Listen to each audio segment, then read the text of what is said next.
네, 정치권 이슈 짚어보겠습니다. 국민의힘 성일종 의원, 민주당 김성환 의원과 함께합니다. 어서 오십시오. 네, 안녕하십니까. 네. 영상으로 보신 대로 뉴시티 얘기부터 해보겠습니다. 특위가 오늘 첫 회의를 했습니다. 조경태 위원장이죠. 서울이 기폭제가 돼서 부산, 광주 이렇게 세 개 축이 메가시티가 되도록 노력하겠다라고 말을 했습니다. 지역구가 이제 충청도시잖아요. 어떻습니까? 이 방향이 좀 제대로 가고 있습니까? 이걸 국민들께서 정확하게 아셔야 되는데요. 저희 정부에서 지역별로 메가시티를 만들겠다고 하는 공약은, 이 정책은 한참 전에 만들어진 거예요. 근데 지금 서울에서 김포를 서울로 편입한다고 이러잖아요. 네. 그러니까 이게 지금 유정복 시장이나 몇 사람들이 얘기하는데, 이거를 나는 정책적 사항이기 때문에 여러 의견들이 다양하게 나올 수 있다고 하고 생각을 네. 하고 또 그러한 다양한 의견들이 나오는 게 굉장히 정상적이라고 봐요. 그런데 분명한 것은 지금 김포나 인근 지역 같은 경우는 네. 이게 메가시티를, 서울을 메가시티 한다고 이렇게 보고 있는 건 맞는데 네.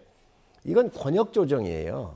수도권 정비법에 보면 서울, 경기, 인천이 수도권으로 돼 있잖아요. 이게 이미 메가시티예요. 네. 이게 이미 메가시티인데 그 안에서도 비교적 서울이라고 하는 게 도시와 도시 간의 국가에 있어서 경쟁력을 도시끼리의 경쟁을 하고 있잖아요. 네. 그러다가 보니까 이 서울 인근에 있는 이 지역들의 주민의 의사를 물어가지고 서울로 편입하겠다는 거잖아요. 그래서 이거는 수도권에 있어서의 구역 조정이지, 이게 지역의 큰 메가시티, 예를 들면 대전, 세종, 천안을 잇는 충청권의 메가시티 개념이나 광주를 중심으로 하는 메가시티 개념하고 또 틀린 거란 말이죠. 그래서 이 본질을 저는 흐리고 있다고 생각을 해요. 원래 지역에 대한 큰 다해권으로 중심으로 하는 메가시티는 이미 정책이 수립이 돼 있습니다. 예. 또 그렇게 가야 되고요. 그리고 그것도 추동이 받을 거예요. 그렇지만 지금 김포라든가 인근 도시 같은 경우는 네. 서울에 대한 발전적인 큰 측면과 도시 경쟁력 이런 측면에서 보는 것이기 때문에 저는 구획 조정으로 보는 게 맞다라고 생각을 합니다. 예, 의원님께서는 서울이 지역구시고요. 어떻습니까? 이게 전형적으로 총선 앞두고 총선형 포퓰리즘이라고 보는 게 맞겠죠. 김동연 지사는 민주당 소속이니까 대국민 사격이라고 표현하는 건 그렇다고 치더라도 이것에 대해서 유정복 인천시장도 실현 불가능한 정치쇼다. 네. 그리고 충남지사도 그렇고 홍준표 대구시장도 그렇고 이게 전부 다 문제가 크다. 네. 단추를 잘못 꼈다 이런 얘기잖아요. 이미 대한민국에서 가장 큰 문제 중에 하나가 일종의 국가의 이 불균형 발전 아닙니까? 예. 수도권 중심으로 일극만 발전하고 있고 지방은 갈수록 외소화되고 있는 문제가 본질적 문제인데 예. 그 문제를 해결하는 것을 우선해야지.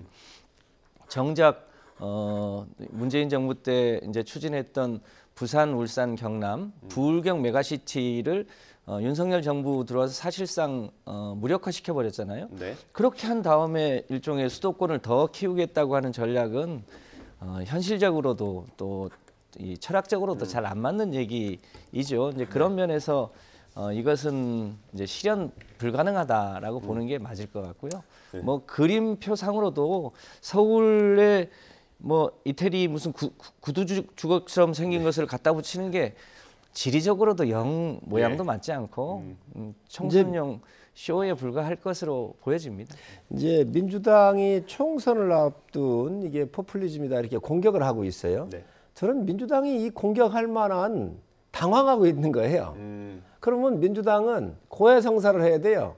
옛날 노무현 대통령 때에 선거할 때 세종시를 들고 나와가지고 지금까지 많은 비용이나 이것들을 어떻게 할 거예요. 그런데 그 당시에 중요한 것은 이게 중앙정부에 집중되어 있으니까, 서울에 집중되어 있으니까 중앙정부가 이것을 이전을 해가지고 국토의 균형 발전이라고 하는 측면으로 우리가 대의명분을 찾았던 거예요, 민주당이. 네. 저희가 대응하기 굉장히 어려웠죠. 자, 그런데 지금 도시 간의 경쟁이 이루어지고 있거든요.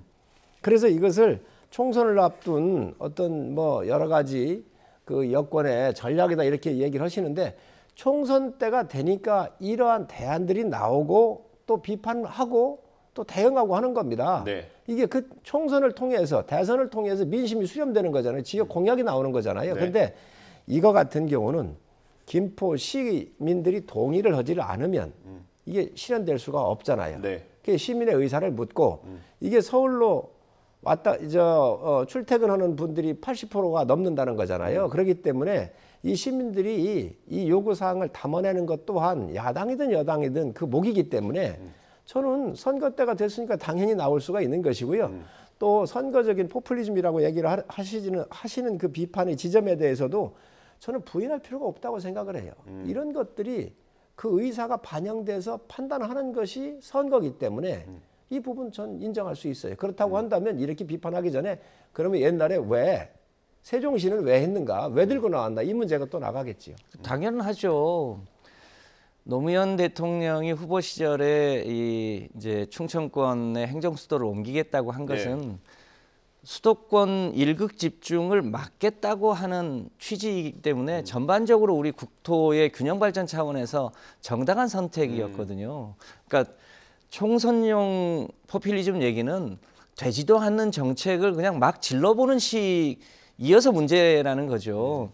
수도권 일극 집중이 가뜩이나 매우 심각한데 그거를 더 확대하겠다는 것은 여러 가지 국가균형 발전을 역해가는 취지이다. 그런 면에서 지금 김포 시민들에게 더 절박한 것은 서울로 편입되는 문제가 아니라 김포시가 가장 심각한 게 교통 문제라는 거 아닙니까? 그러니까 5호선을 연장하는 문제가 가장 심급한데 정작 그 문제에 대해서는 아무 말도 없고 그러면서 무슨 서울 편입으로 일종의 뭐랄까요 희망 고문하는 방식으로 접근하는 것은 국가 전체적으로나 김포 시민이나 서울 시민에게 누구에게도 이롭지 않다. 그거 보여집니다. 우리 의장님 같은 경우는 이제 노원이시잖아요. 그렇기 때문에 김포에 편입을 반대를 하실 거예요. 지역구 때문입니까? 당 때문 아니고? 아니 뭐 당부라서 지역구 때문에 그렇겠지요. 그런데 김포 같은 경우는 교통 같은 경우도 서울로 조정이 돼주면 서울시의 예산이 좀 더 많이 지원이 될 거고 여러 가지 측면에서 혜택도 크겠죠. 집값 상승이라든지 여러 가지 수도권으로서. 분명한 것은 이것은 구획조정이에요. 삶의 질과 관련되는 이분들에 대한 주민의 동의를 받아서 그분들이 원하면 해드리는 거예요. 그분들이 주민투표를 해가지고 안 가겠다 그러면 못 오는 것이고 그런데 이거를 굳이 반대할 이유가 없는 거죠. 민주당도. 그러니까 이거는 주민의 의사를 물어서 하겠다라고 저는 민주당도 화답을 하는 게 맞다고 봅니다. 이거 하나만 더 여쭤보고 주제 넘어갈게요. 지금 얘기되고 있는 김포뿐만 아니라 다른 지역에서도 그런 움직임이 있는 거 아니에요? 그러면 구획조정이라기에는 조금 더 큰 거 아닌가요? 뭐 하남이라던가 다른 지역 거론되는 곳들이 서너 개가 있잖아요. 밀집도에 있어서 거리상으로나 또 생활 권역이 어디로 가 있느냐에 이게 굉장히 중요한 거잖아요. 그렇기 때문에 그런 부분을 주민들의 의사에 맞게 조정할 필요가 있다고 저는 생각을 합니다. 네, 알겠습니다. 이 정도 하고요. 오늘 다뤄야 될 얘기가 많아서 넘어가겠습니다. 인요한 혁신위원장이 연일 친윤 의원들, 중진 의원들 그리고 지도부에 대한 압박을 가하고 있습니다. 어제는 조금 더 강도가 높았던 것 같아요. 본인이 직접 전화해서 결단을 내리라고 압박했다라는 인터뷰까지 공개가 됐는데 일단 한 3분 정도 거론이 되더라고요. 권성동, 장제원, 김기현 대표까지 3분인데 어떻습니까? 이분들의 결단이 조만간 나오겠습니까? 아니면 시간이 좀 더 걸릴까요? 인요한 혁신위원장이 의사 출신이라는데 처방을 제대로 하는 건지 진단을 제대로 하고 있는 건지 사실 좀 의문입니다. 환자 논란을 다시 하는 겁니까? 그 첫 일성이 그 마누라와 자식만 빼고 다 바꿔라 뭐 이런 거였잖아요. 네. 그런데 우리 국민들은 사실은 마누라와 자식에게 문제가 있다고 지금 지적을 하는 거거든요. 윤석열 정부가 1년 반 동안 보여줬던 행태가 너무나 상식적이지 못하고 뭐 그러기 때문에 윤석열 정부에게 사실은 경고를 보낸 건데 정작 지금 인요한 혁신위원장은 거기에 대해서는 한마디 이런 방구도 하지 않고 오히려 그 영남의 중진들 이제 험지 출마를 하라는 건데 국민들은 또 어떻게 느끼냐면 소위 윤석열의 윤핵관들 신윤핵관들이 영남 지역에 출마하기 위해서 자리 빼내는 거 아니냐 이렇게들 보고 있어요.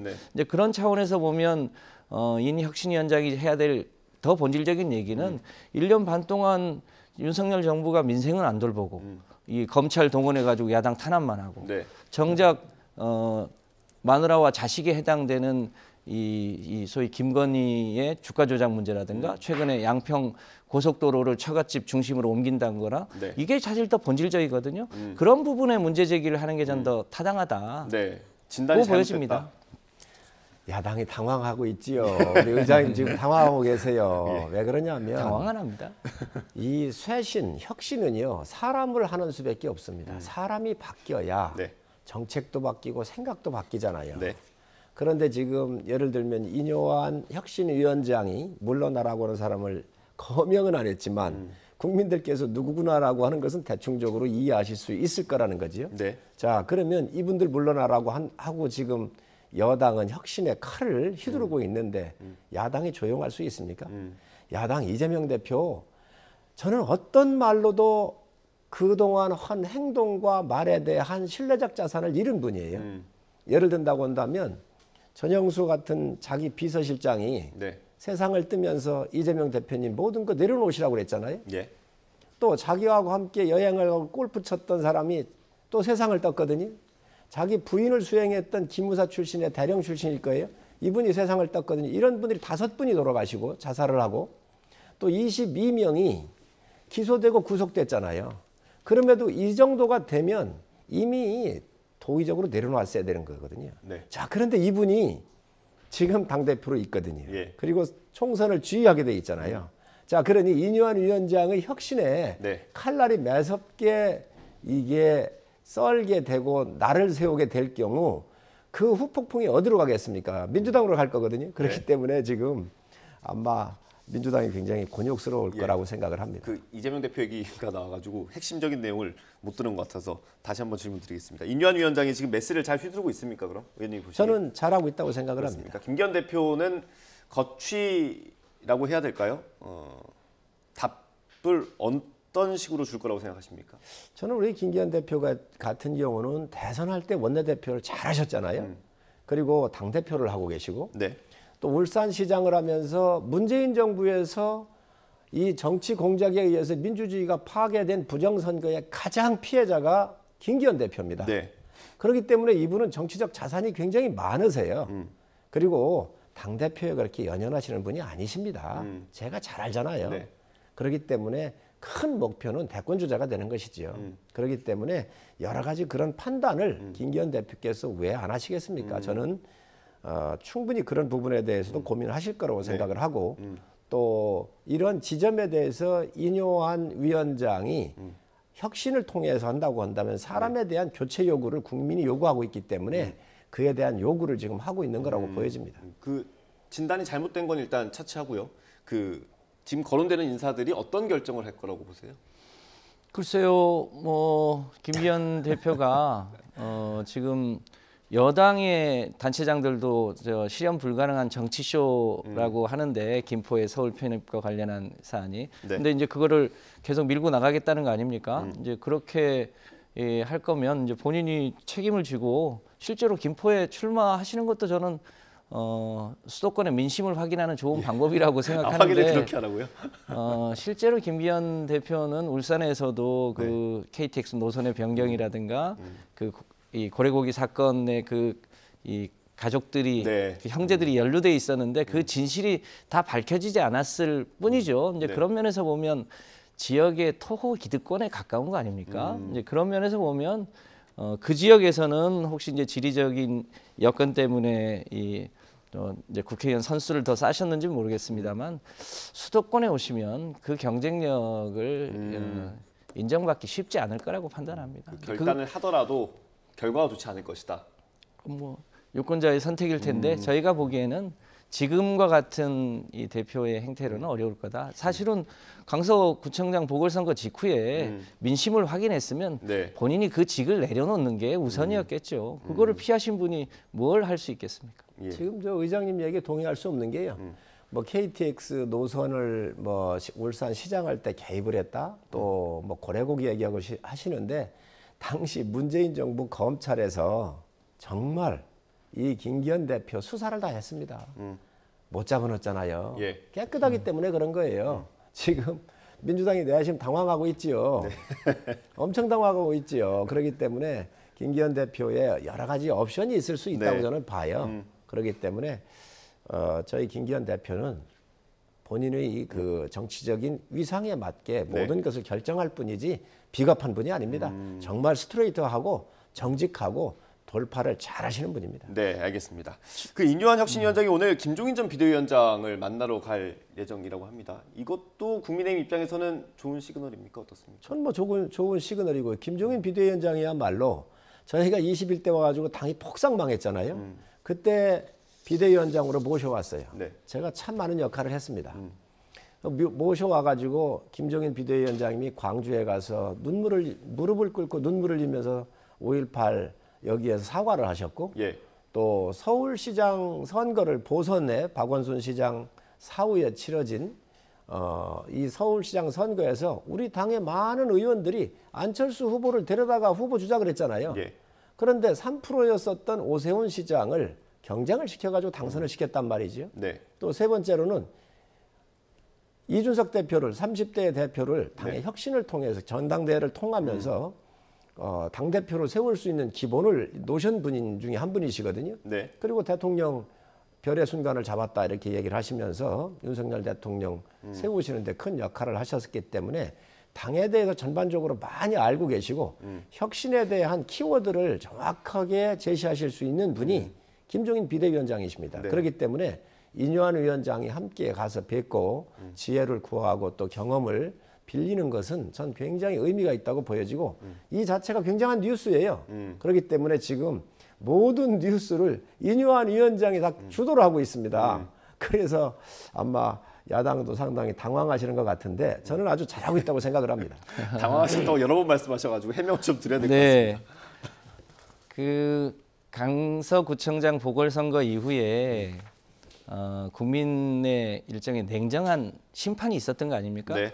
그 심판을 이제 혁신의 계기로 삼아서 실제로 많은 걸 바꿔 나가셔야 될 텐데 이 인요한 위원장이 제가 보기에는 큰 틀에서 보면 사실상 시간 끌기용이고 엊그제는 이준석 대표 만나러 갔다가 소위 네. 문전박대에 당한 거 아닙니까? 예.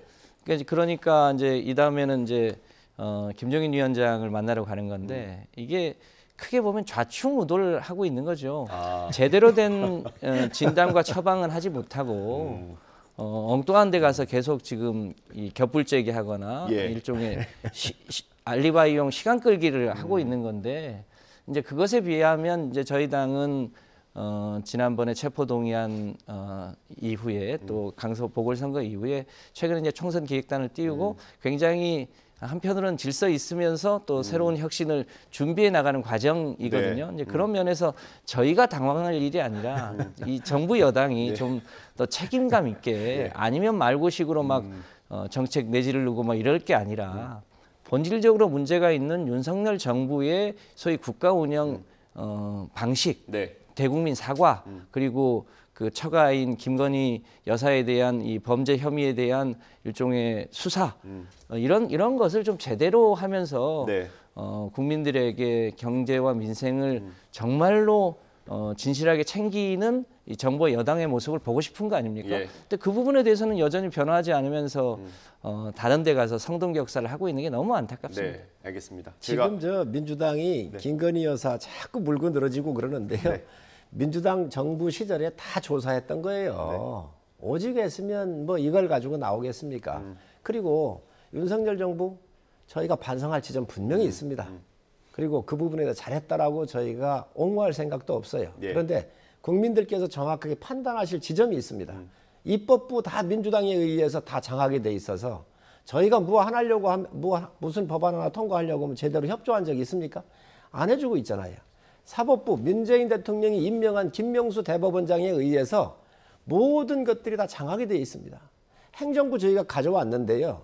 전현희 위원장을 비롯해서 1년 넘게 버티면서 안 나갔습니다. 지금도 500~600명이 알박기원 인사들이 지금도 있어요. 정말 윤석열 정부가 정권을 가져왔는데 일할 수 있도록 도와주지 않은 게 민주당입니다.